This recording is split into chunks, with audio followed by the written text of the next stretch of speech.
ማለዳ የመጣ ስታነቃኝ እንደምን አደራችሁ ክቡራትና ክቡራን የምፅዓቱ አዋጅ ነጋሪ አገልግሎት አድማጮቻችን፣ ሰላም ለእናንተ ይሁን። የማለዳ ቁርሳችንን አሁን ጀምረናል። አዘጋጅ እና አቅራቢ ፓስተር አለማየሁ ነሞ።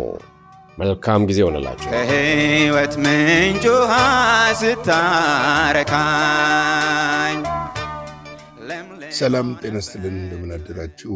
ይህ በምፅዓቱ አዋጅ ነጋሪ እየተዘጋጀ የሚቀርብላችሁ የማለዳ ቁርስ ፕሮግራማችን ነው። ይህንን የማለዳ ቁርስ ፕሮግራም አዘጋጅቼ የማቀርብላችሁ እኔ ፓስተር አለማየሁ ነኝ። ላይክ፣ ሼር፣ ሰብስክራይብ በማድረግ እንድትጀምሩ በጌታ ፍቅር ጠይቃችኋለሁ። ስክሪኑ ላይ ባለው አካውንት ደግሞ በልባችሁ እንዳሰባችሁ እንደወደዳችሁ የእግዚአብሔር ቃል እንደሚናገር የሚሰጥ በልግስና ይስጥ ስለሚል ያቅማችሁን አገልግሎታችን እንድትደግፉ በጌታ ፍቅር ጠይቃችኋለሁ። እስቲ ወደ ዛሬው የማለዳ ቁርስ ፕሮግራም ከማለፋችን በፊት አጭር ጸሎት እንጸልይና ወደ ዛሬው የማለዳ ቁርስ እናልፋለን። የዘላለም አምላክ እግዚአብሔር ሆይ በጌታ በኢየሱስ ክርስቶስ ስም ስለ ምሕረትህ፣ ስለ ቸርነትህ፣ ስለ በጎነትህና ስለ መልካምነት ሁሉ በኢየሱስ ክርስቶስ ስም እናመሰግንሃለን። አንተ ቸር፣ መሐሪ፣ ኃያል፣ ብርቱ አምላክ ነህና ክብር ምስጋና ለአንተ ይሁን። እነሆ ደግሞ ከክፉዎች ሁሉ ጠብቀ መልካምነትህን በፊታችን ገልጠ ጸጋና ምሕረት ቸርነትን አብዝተህልን በዚህ ማለዳ በፊትህ እንድንሆን እድል ስለሰጠህን እናመሰግንሃለን። ጌታ ሆይ ወደዚህ ማዕድ የሚገቡ ሁሉ በፊትህ እግዚአብሔር የዘላለም አምላክ እንድትባርካቸው፣ እንድታስባቸው፣ መልካሚቱ እጅ በእነሱ ላይ እንድትሆን በኢየሱስ ክርስቶስ እጠይቅሃለሁ። የታመሙ በቁስልህ ይፈወሱ፣ ያንተ ቁስል ይፈውሳልና በመገረፉ ቁስል ተፈውሳችኋል ተብሎ ስለተጻፈ እንደ ቃልህ ፈውስ እንዲሆንላቸው እጠይቅሃለሁ። ያዘኑ ይጽናኑ፣ የተጨነቀች ነፍስ ዛሬ እረፍት ይሆንላት፣ ከቃልህ የተነሳ ማረፍ እንዲሆንላት በኢየሱስ ስም እጠይቅሃለሁ። መጽሐፍ እንደሚናገር ቃሉን ላከ ፈወሳቸው፣ ከመከራም ስጋት አዳናቸው ተብሎ እንደተጻፈ እንደ ቃልህ ይፈውሳል፣ ከመከራ ስጋት ያሳርፋል። በዚህ በመጨረሻው ዘመን ሁሉ ነገር አስጨናቂ በሆነበት ሰዓት ያንተ እጅ ፈጥኖ በእጃችን ላይ በእኛ ላይ እንዲሆን በኢየሱስ ክርስቶስ ስም እጠይቅሃለሁ። እጃችንን እንድትይዘው መልካምነትህንና በጎነትህን በሕይወታችን ሁሉ እንድትገልጥ በክርስቶስ ኢየሱስ ስም እንጠይቅሃለን። እነሆ ደግሞ በዚህ ማለዳ ይህንን ሕያውና ቅዱስ የሆነውን ሁለት አፍ ካለው ሰይፍ ይልቅ የተሳለውን የሚሠራውን ቃልህን ትገልጥልን ዘንድ ዓይኖቻችንን እንድትከፍት እንድታስተምረን እግዚአብሔር አምላኬ ሆይ እጠይቅሃለሁ። ቃልህ የተባረከ ነውና፣ ቃልህ ሕያው ነውና ይህንን ቃል ትገልጥልን ዘንድ በኢየሱስ ስም እንጠይቅሃለን። ቃልህ ባርክልን፣ ሁሉ ለአንተ ክብር ይሁን፣ በጌታ በኢየሱስ ክርስቶስ ስም አሜን። እንግዲህ እየተመለከትን ያለነው ኤፌሶን ምዕራፍ 4 ነው። በትናንትናው ዕለት ቁጥር 22 እና 23 ለመመልከት ሞክረናል። ፊተኛው ኑሯችሁን እያሰባችሁ እንደሚያታልል ምኞት የሚጠፋውን አሮጌ ሰው አስወግዱ ተብሏል። እንግዲህ አሮጌ ሰው አዳማዊ ባህሪ የተላበሰው ማንነታችን ነው። በክፋት የሰለጠነው፣ በጥፋት የሰለጠነው፣ በጥላቻ የሰለጠነው፣ እንዲሁ ፍቅር አልባ የሆነው ያ በአጋንንት መጠቀሚያ የሆነው ማንነታችን ሊወገድ ይገባል። ክርስቶስን ካገኘን በኋላ በእግዚአብሔር ቃል እያደግንና በእግዚአብሔር ፊት በጸሎት እየተጋን ስንመጣ ይሄ አሮጌው ሰው ከኛ ላይ የተገፈፈ እንደሚወድቅ እርግጠኞች ልንሆን ያስፈልጋል። አንዳንድ ጊዜ የሚገርመው ነገሮች አሉ። ሰዎች በክርስቶስ ኢየሱስ አምነው ከዳኑ በኋላ ክፉዎች ሲሆኑ ይገርሙኛል። በጣም ነው የሚገርሙኝ። ክፋት ሲያስቡ ቁጭ ብሎ ይገርሙኛል። አንዳንድ ጊዜ እነዚህ ሰዎች ድነዋል ለማለት አልደፍርም። የመዳን ውጤት አለው። ራሱ መዳን እኮ አንድ ነገር አለ። ትንሽም ቢሆን የፍቅር የክርስቶስ ፍቅር ውስጥ ይኖራል፣ ርኅራኄ ውስጥ ይኖራል። ምክንያቱም ከጨለማ ወደ ብርሃን የተሻገር ነው። እርሱን ነው አባታችን ያደረግነው። የእርሱን ሕይወት ተካፍለናል ብለን ጥላቻ የምንዘራ በጥላቻ የተሞላን ከሆነ የእሱን ሕይወት እንዴት ነው የተካፈል ነው? ይህንን እንደው ልታስረዱኝ ትችላላችሁ? እስቲ ኮሜንት ላይ ጻፉልኝ። ጥላቻን እንዴት ልናሰራጭ እንችላለን? እንዴት ክፉዎች ልንሆን እንችላለን? የክርስቶስ ኢየሱስ መንፈስ አለብን እያልን ክርስቶስ ኢየሱስን ለብሰነዋል እያልን ክርስቶስ ኢየሱስን የሕይወታችን ጌታ አድርገነዋል፣ መድኃኒታችን አድርገነዋል፣ እሱ የኔ ጌታ ነው እያልን እንዴት ነው ክፉዎች ልንሆን የምንችለው? እንዴት ነው አመፀኞች ልንሆን የምንችለው? እንዴት ነው የጥፋት ሰዎች ልንሆን የምንችለው? ይከብዳል። እኔ ይከብዳል ብዬ አስባለሁ። ምክንያቱም እንዴት ያንን ጸጋ ተካፍለን ክፉዎች ስንሆን በጣም ነው የሚገርመኝ። ዛሬ በቤተ ክርስቲያን በጣም ከሚገርማቸው ነገር እርስ በራስ ለመጠፋፋት የሚፈላለጉ ወንድማማቾችና እህትማማቾች መበራከታቸው እውነት ከጤና ነው ወይ? ድነዋል ወይ?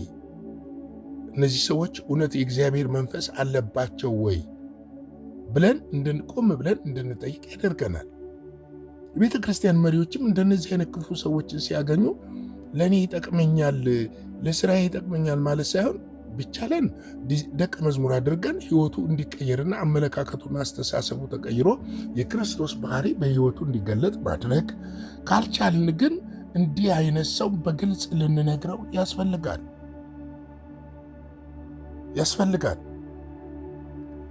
አንዳንድ ቦታ እንደ መንግስት መስሪያ ቤት መንግስት የደህንነት መስሪያ ቤት ያስፈልገዋል። ምክንያቱም ሀገሪቱን ከአጥፊዎች ለመጠበቅ ግድ ነው። እነዚህ ነገሮች ግድ ናቸው። ቤተ ክርስቲያን ውስጥ ግን ቤተ ክርስቲያን እኮ የክርስቶስ ነች ነው። ራሳችንን ለመጠበቅ ነው ሰላይ የምናስቀምጠው። ይህንን በደንብ እንደው ልናውቅ ያስፈልጋል። ምክንያቱም የአሮጌው ሰው ባህሪ ስለሆነ ነው። አሮጌው ሰው ሳይገፋው ሲቀር በክርስቶስ ላይ እምነት ስናጣ በሰዎች ላይ እምነት ይኖረናል። በሰዎች ላይ እምነት የሚኖረን ለምንድን ነው? ራሳችንንና የተሰጠንን ቦታ ለመጠበቅ ስንል ሰዎችን ከስራችን እንኮለኩላለን። ምክንያቱም ያስቀመጠን ክርስቶስ ስላልሆነ። ክርስቶስ ካስቀመጠን ግን ምንም የምንፈራው ነገር የለም። ይህኛው ምንጭ ቢደፈን ሌላኛው ምንጭ ይከፈታል። እግዚአብሔር ቃል እውነት ስለሆነ የታመነ ስለሆነ የጠራን ጌታ ታማኝ ስለሆነ፣ ስለዚህ ነው ብዙዎች በቤተ ክርስቲያን በአሮጌው ማንነት የሚመላለሱት። በአሮጌው ማንነት ስለሚመላለሱ ሁልጊዜ እሳቢያቸው ክፋት ነው። ልስልስ ብለው ሃይማኖተኛ መስለው የፍቅር ሰው መስለው ቀርበው ግን ተናዳፊ እባብ ይሆናሉ። እንደዚህ አይነቱ የአሮጌው ሰው ባህሪ እንደሆነ ልናውቅ ያስፈልጋል። ምክንያቱም ጳውሎስ በዚህ ስፍራ ሲነግረን በአእምሮአችሁ መንፈስ ታደሱ ይለናል። በአእምሮ መንፈስ መታደስ ለውጥ ያመጣል። አስተሳሰባችንን ይቀይራል። የእግዚአብሔር ቃል አመለካከታችንን ይቀይራል። የእግዚአብሔር ቃል እይታችንን ይቀይራል። ምክንያቱም ቃሉ መንፈስ ነው፣ ሕይወትም ነው። መጽሐፍ ቅዱስ ይህንም በዮሐንስ 6:63 ላይ ይናገራል። ስለዚህ ይለውጠዋል፣ ይቀይራል። ይህንን ልናውቅ ልንረዳ ያስፈልጋል። ዛሬ ደግሞ ቁጥር 24 እስቲ እንየው። ለእውነት በሚሆን ጽድቅና ቅድስና እንደ እግዚአብሔር ምሳሌ የተፈጠረውን አዲሱን ሰው ልበሱ ይላል። እንደማ ምሳሌ ይላል? እንደ እግዚአብሔር ምሳሌ የተፈጠረውን አዲሱን ሰው በአሮጌው ላይ አልለብስም። ጌታ ኢየሱስ ክርስቶስ ማርቆስ 2 ላይ ይህንን በደንብ አስተምሯል። በደንብ ነው ያስተማረን። አዲሱ ላይ አሮጌ ራፊ ላይ አዲስ ልብስ ብደረብበት ምንድን ነው የሚሆነው? ቦጭቆት ይዞ ይሄዳል። በአዲሱ አቁማዳ አሮጌውን ወይን ጠጅ ብታደርግበት ያፈነዳዋል። ምክንያቱም መለወጥ ያለበት አቁማዳው ነው። መለወጥ ያለበት ልብሱ ነው። መለወጥ ያለብን እኛ ነን። አዲስ ሰው መሆን ያለብን እኛ ነን። ይህ አዲስ ሰው ልበሱት ይላል። በሌላ ስፍራ ላይ ሮሜ 13 ላይ ደስንን ክርስቶስን ልበሱት ብሎ ይነግረናል። ክርስቶስን ምን አድርጉት? ልበሱት ብሎ ይነግረናል። የሚለበሰው ምን አይነት ነው? ለእውነት በሚሆን ጽድቅና ቅድስና እንደ እግዚአብሔር ምሳሌ የተፈጠረውን አዲሱ ሰው። ይሄ አዲሱ ሰው እውነተኛ ነው። ጽድቅና ቅድስናን የተላበሰ ነው። ጽድቅና ቅድስና የሚታይበት ነው። ክርስቶስን የሚመስል ነው። ምክንያቱም እግዚአብሔር ከዓለም ከጨለማ ሲጠራን በዛው አሮጌ ማንነት ዘመናችንን እንድንኖር አይደለም፣ ሕይወታችን እንዲቀየር ነው። አዲስ ሕይወት እንዲኖረን ነው። አዲስ ሰዎች እንድንሆን ነው። አዲስ ፍጥረት ሆነናል አይደለም? መጽሐፍ ቅዱሳችን አዲስ ፍጥረት። ታዲያ አዲሱ ፍጥረት አዲስ ባህሪ ነው ያለው። አዲሱ ፍጥረት አዲስ አመለካከት ነው ያለው። አዲሱ ፍጥረት አዲስ እይታ ነው ያለው። ስለዚህ እኮ ነው ያንን የአሮጌውን አዳም ባህሪ አውልቀን አዲሱን የክርስቶስን ባህሪ ልንላበስ ያስፈልገናል የምንልበትን ምክንያት ይኸው ነው። እውነት ስለሆነ፣ ጽድቅ ስለሆነ፣ ቅድስና ስለሆነ፣ የእግዚአብሔር ምሳሌ ስለሆነ። እኛ እኮ በምድር ላይ ወንጌልን እንድንሰብክ የተጠራንበት ትልቁ ምክንያት ክርስቶስን በሕይወታችን እንድንገልጠው ነው። እግዚአብሔርን በሕይወታችን እንድንገልጠው ነው። እግዚአብሔርን ልናሳይ እንድንችል እኮ ነው። እሱ ድካማችንን ያግዛል። እሱ እኛነታችንን ይረዳል። መንፈሱን ሰጠን፣ ቃሉን ሰጠን፣ ጸጋውን ሰጠን። ነገር ግን መንፈሱንም ቃሉንም ጸጋውንም ወደ ጎን ትተን የምንሄድ ከሆነ አዲሱ ሰው አለበስ ነው። ስለዚህ እግዚአብሔር ጽድቅ በእኛ ሕይወት ውስጥ እንዲገለጥ፣ በእኛ ኑሮ ውስጥ እንዲገለጥ፣ በአገልግሎታችን እንዲገለጥ፣ በትዳራችን እንዲገለጥ ይህን አዲሱ ሰው ልንለብስ ያስፈልጋል። ምክንያቱም የአዲሱ ሰው ባህሪ ፍቅር ነው፣ ትህትና ነው፣ ቅንነት ነው፣ ታማኝነት ነው፣ ታዛዥነት ነው፣ እውነት ነው፣ እውነተኝነት ነው። ለዚህ ነው ይህ እውነተኛ የሆነውን የአዲሱን ሰው ልንለብሰው ያስፈልጋል። ብዙ ጊዜ አዲስ ፍጥረት ነኝ የሚሉ ሰዎች ያያል። በእርግጥ በክርስቶስ ኢየሱስ ያመነ ሁሉ አዲስ ፍጥረት ነው።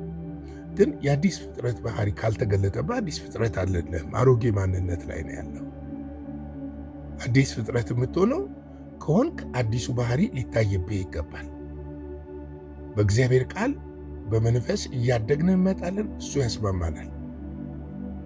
እያደግን እንመጣለን።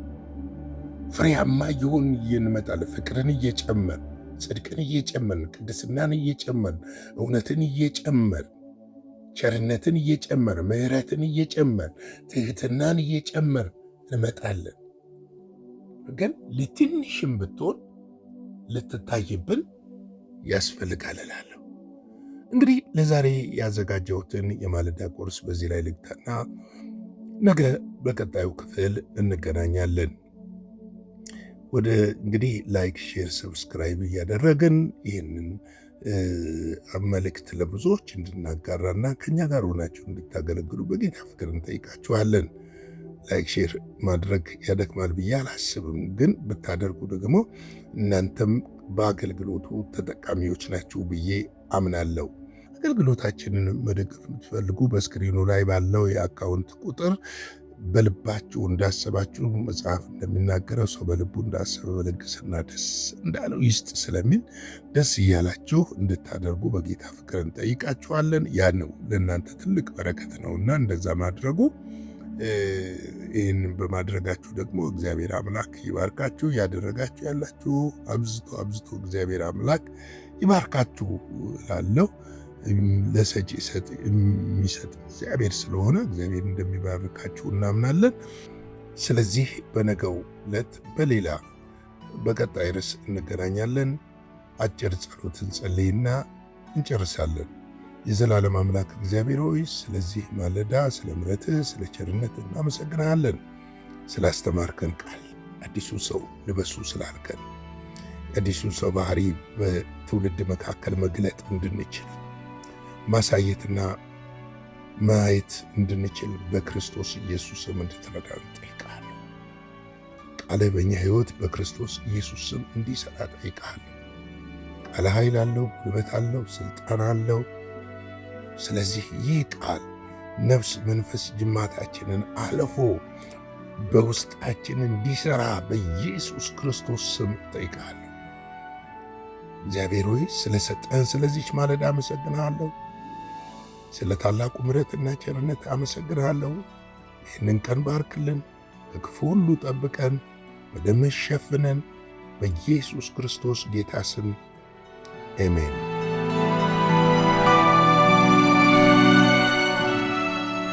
በነበረን የመልእክት ክፍለ ጊዜ እንደተባረካችሁ ተስፋ እናደርጋለን። በነገው ማለዳ በሌላ ዝግጅት እንገናኛለን። መልካም ቀን።